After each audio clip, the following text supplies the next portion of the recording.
Europe. Europe 1. Promesse du gouvernement, il n'y aura pas de nouvel impôt pour compenser la fin de la taxe d'habitation. Bruno Le Maire l'a même tweeté avec des majuscules et un point d'exclamation.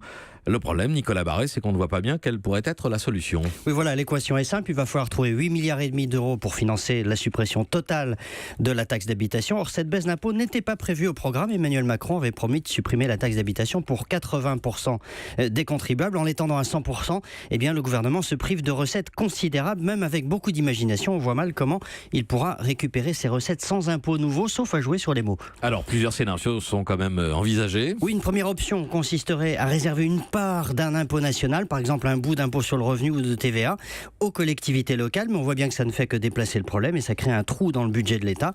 Une autre option consiste à redistribuer des impôts entre collectivités, par exemple des départements vers les communes. C'est une autre piste à l'étude, mais qui revient aussi à déplacer le problème. La vérité, telle qu'elle émane aujourd'hui de Bercy, et c'est ce que prouvent ces pistes de travail, eh bien, c'est que le gouvernement ne sait pas, à ce jour, comment financer la suppression totale de la taxe d'habitation sans augmenter les impôts. Nicolas Barré, directeur de la rédaction des Échos.